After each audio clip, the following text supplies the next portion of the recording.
तो आइए इसका रिकैप कर लेते हैं हम लोग। आपातकाल का बेसिक में हम लोगों ने सारी चीजें पढ़ ली हैं। और देखिए, आपातकाल इमरजेंसी भाग 18 में, संविधान के भाग 18 पार्ट 18 में दी गई है। और इमरजेंसी हम लोग जैसा पढ़ते हैं, आपातकाल 3 प्रकार के होते हैं। एक वो आपातकाल जो राष्ट्रीय आपातकाल है, दूसरा जो राज्य से संबंधित है, और तीसरा जो वित्त से संबंधित है, यानी फाइनेंशियल इमरजेंसी। पहला हो गया नेशनल इमरजेंसी, दूसरा हो गया स्टेट इमरजेंसी, इसी को प्रेसिडेंट्स रूल भी कहा जाता है, और थर्ड हो गया फाइनेंशियल इमरजेंसी, फाइनेंस, जिसको वित्त आपात भी कहा जाता है। अब देखिए यहां पे ये पूरा जो पार्ट है, ये आर्टिकल अनुच्छेद 352 से लगा के 360 तक दिया गया है। तो यहां पे जितना 352 से 360 है, हमको सारे पढ़ने हैं, क्योंकि जनरली होता क्या है, लोग यही याद रखते हैं कि राष्ट्रीय आपातकाल 352 में, जो राज्य से संबंधित है 356 में, और जो वित्त से संबंधित है 360 में। लेकिन उसके अगल बगल जो सारे अनुच्छेद हैं, वो भी आप लोगों के लिए जानना बहुत जरूरी है, क्योंकि कुछ प्रश्न ऐसे भी आते हैं कि क्या आपातकाल के दौरान जो फंडामेंटल राइट्स हैं, मूल अधिकार हैं, क्या उन पे रोक लग जाती है? क्या मूल अधिकार के इम्प्लीमेंटेशन के लिए आप सुप्रीम कोर्ट या हाई कोर्ट जा सकते हैं अथवा नहीं जा सकते हैं? तो देखिए, इस चीज को, पूरे टॉपिक को हम लोग ऐसे कवर करते हैं।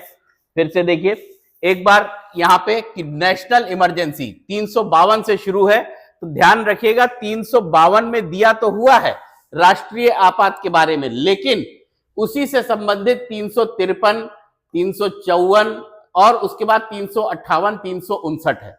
ध्यान दीजिएगा, 352, 353, 354 ये राष्ट्रीय आपात से, नेशनल इमरजेंसी से ही संबंधित है।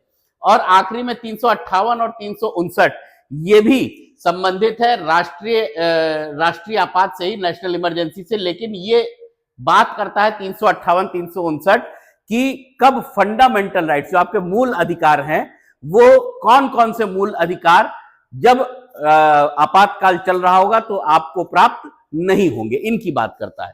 तो आइए देखिए, और यहां पे जो स्टेट इमरजेंसी है, जो राज्य से संबंधित आपात है, जिसको प्रेसिडेंट रूल भी कहा जाता है, वो देखिए 355, 356 और 357 ये 3 जो अनुच्छेद हैं वो संबंधित हैं स्टेट इमरजेंसी से।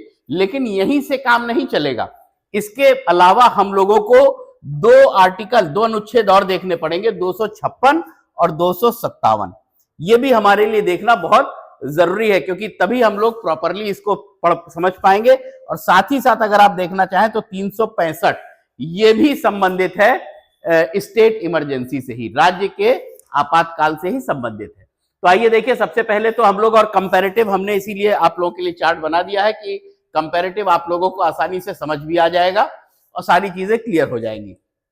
तो अब देखिए, पहले हम लोग समझते हैं नेशनल इमरजेंसी।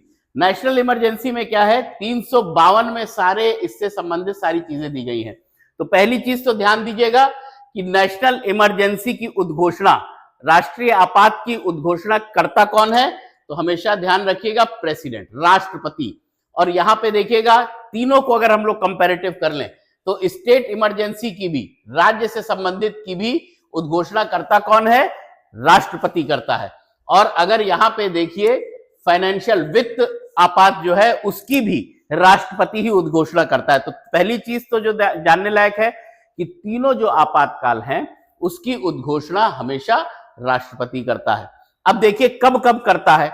जो पहला जो नेशनल इमरजेंसी है, राष्ट्रीय आपात है, उसमें राष्ट्रपति यदि सेटिस्फाइड हो जाता है, सेटिस्फैक्शन का मतलब क्या है, जैसा कि हमने अनुच्छेद 74 और 75 में पढ़ा हुआ है कि राष्ट्रपति का सेटिस्फैक्शन मतलब there will be a council of minister, एक मंत्रियों का समूह होगा जो राष्ट्रपति को सारी चीजें बताएगा, एड और एडवाइस करेगा, उनको समझाएगा। तो यहां पर भी ध्यान देने लायक बस इतनी सी चीज है इंपॉर्टेंट, कि 352 में जो वो राष्ट्रपति लगाएगा, जो सेटिस्फैक्शन, जो घोषणा करेगा इमरजेंसी की, वो रिटन होगा पहली चीज। और रिकमेंडेशन किसके द्वारा होगा? ध्यान दीजिएगा, cabinet minister. Council of minister नहीं, कैबिनेट मिनिस्टर। यहां पे जैसे कि हम लोगों ने पढ़ा था कि मंत्रियों के कितने प्रकार हैं, तो मंत्रियों के सारे प्रकार हम लोगों ने देखे थे। तो उसमें से जो हाईएस्ट मंत्री होते हैं, जो हाईएस्ट लेवल होता है, वो होता है कैबिनेट मिनिस्टर, जिनको एक एक विभाग दे दिए जाते हैं।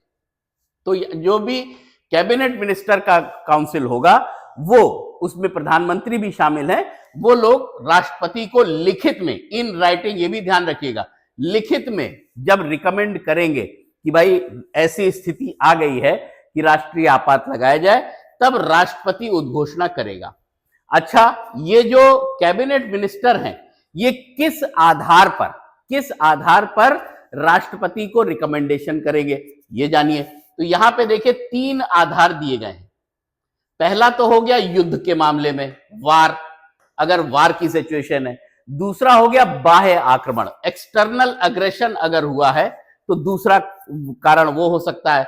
और तीसरा, अगर सशस्त्र विद्रोह हो गया, देश के भीतर सशस्त्र विद्रोह हो गया हो, क्योंकि पहले आर्म्ड रिबेलियन का नहीं था, पहले रिबेलियन केवल था, इंटरनल डिस्टरबेंस था, और उसको हटाया गया जो 44th अमेंडमेंट था उसके द्वारा, क्योंकि जो नेशनल इमरजेंसी लगा दी गई थी, राष्ट्रीय जो इमरजेंसी लगाई गई थी 1975 में, वो उसी आधार पे लगा दी गई थी, क्योंकि तब शब्द था इंटरनल डिस्टरबेंस, भीतरी वहां पे जो कोई दिक्कत हो उसकी बात थी।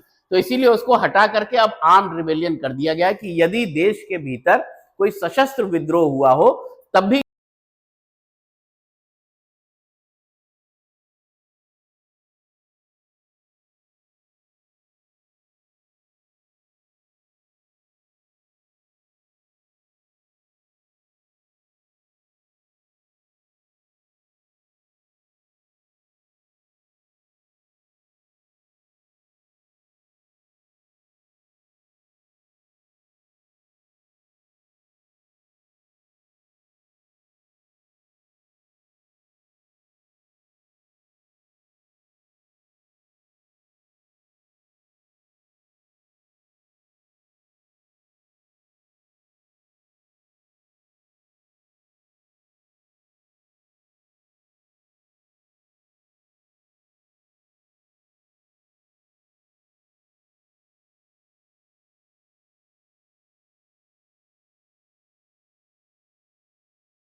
कि जब पुनर्गठित होकर के राज्यसभा पारित कर दिया, मान लीजिए नेशनल इमरजेंसी लागू हुई, राज्यसभा ने पारित कर दिया, अप्रूवल दे दिया, अनुमोदन कर दिया, और उसके बाद जब भी लोकसभा बैठेगी, लोकसभा जब भी वापस पुनर्गठित होकर बैठेगी और उसके 30 दिन तक ही उसकी वैलिडिटी रहेगी।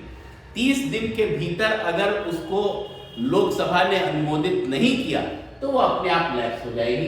ये भी देखिए यहाँ पे दिया है। इसी तरीके से यहाँ पर जो स्टेट इमरजेंसी है उसके लिए भी 30 दिन ही है कि अगर मान लीजिए जब ये लगाई गई तो उसको 2 माह के भीतर पेश करना है, और अगर मान लीजिए लोकसभा नहीं है तो ऐसे में जब लोकसभा पुनर्गठित होगी उसके 30 दिन के भीतर ही उसको वहां से अप्रूवल लेना होगा। और साथ ही साथ ये देखिए मैक्सिमम पीरियड की भी बात होती है। यहाँ पे नेशनल इमरजेंसी जो है उसके लिए कोई मैक्सिमम पीरियड प्रिस्क्राइब नहीं है, वो अनिश्चित काल के लिए लग सकती है, ज्यादा मैक्सिमम टाइम के लिए लग सकती है जैसी जरूरत हो। और यहाँ पे देखिए अगर स्टेट इमरजेंसी की बात करिए तो इसका मैक्सिमम पीरियड 3 वर्ष, 3 वर्ष तक ही ये इमरजेंसी रह सकती है। लेकिन इसमें भी एक क्लॉज है कि अगर 1 वर्ष के ऊपर लेके जाना है, 3 वर्ष तक तो रह सकती है, मैक्सिमम पीरियड हो गया स्टेट इमरजेंसी।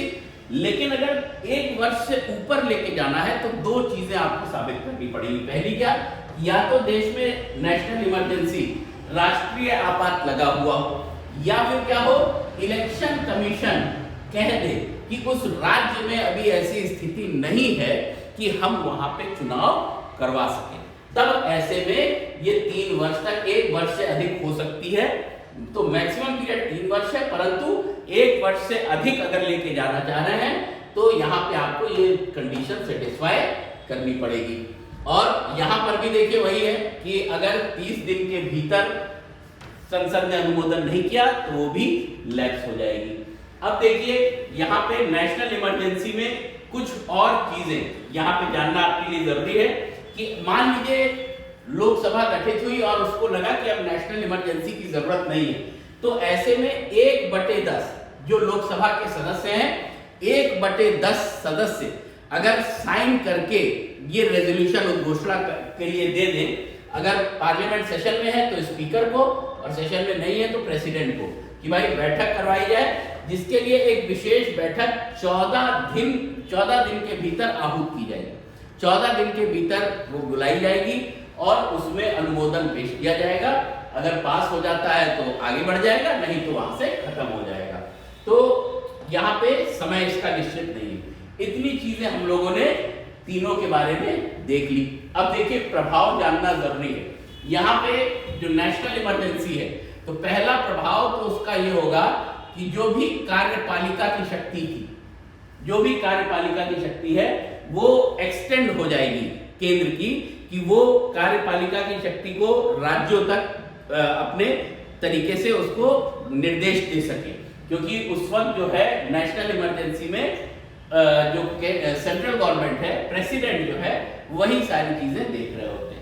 उसके बाद देखिए वित्त, अगर मान लीजिए नेशनल इमरजेंसी लगी है तो 354 में बात की गई, 353 में प्रभाव की बात की गई कार्यपालिका में, 354 में बात की गई वित्त से संबंधित। तो वित्त से संबंधित जो भी चेंजेस करने होंगे वो राष्ट्रपति के पास में अधिकार आ जाएगा। और उसी के साथ में यहाँ पे 358 और 359, अच्छा प्रभाव में एक और आर्टिकल जरूरी है 250। तो यहाँ पर देखिए बताया गया है कि 250 में भी जो केंद्र सरकार है वो राज्यों को निर्देश दे सकेगी और राज्यों से अनुपालन करवाने का अधिकार रखेगी जब नेशनल इमरजेंसी लागू होगा। अब देखिए इसका प्रभाव नेशनल इमरजेंसी का मूल अधिकार पे क्या होगा। तो यहाँ पे 358, 359 दो आर्टिकल जो है, दो अनुच्छेद इसी की बात करते हैं। तो बात ये करते हैं कि मान लीजिए अगर नेशनल इमरजेंसी लागू है, प्रभाव में है, तो यहाँ पे जब तक कि या तो युद्ध की वजह से और या तो बाह्य आक्रमण की वजह से, दो ही कारण ऐसे होंगे जब अनुच्छेद 19 जो आपका राइट टू फ्रीडम है, स्वतंत्रता का अधिकार है, उस पे बाधित वो हो जाएगा, वरना नहीं होगा। तो केवल याद रखिएगा 3 मैंने आपको बताए थे, या तो युद्ध के कारण, या तो बाह्य आक्रमण के कारण, या सशस्त्र विद्रोह। तो यहाँ पे सशस्त्र विद्रोह पे जो है आर्टिकल 19 अनुच्छेद 19 यानी आपकी स्वतंत्रता का अधिकार खत्म नहीं होगा। और 359 में बताया गया है कि बाकी फंडामेंटल राइट्स आपके चाहे खत्म हो जाए, लेकिन जो आर्टिकल अनुच्छेद 20 और अनुच्छेद 21 है, तो राइट टू लाइफ वो आपका खत्म नहीं होगा, वो आपका जारी रहेगा चाहे नेशनल इमरजेंसी क्यों ना हो। तो 20 और 21 के लिए आप अभी भी आर्टिकल अनुच्छेद 32, 226 में सुप्रीम कोर्ट और हाई कोर्ट जा सकते हैं।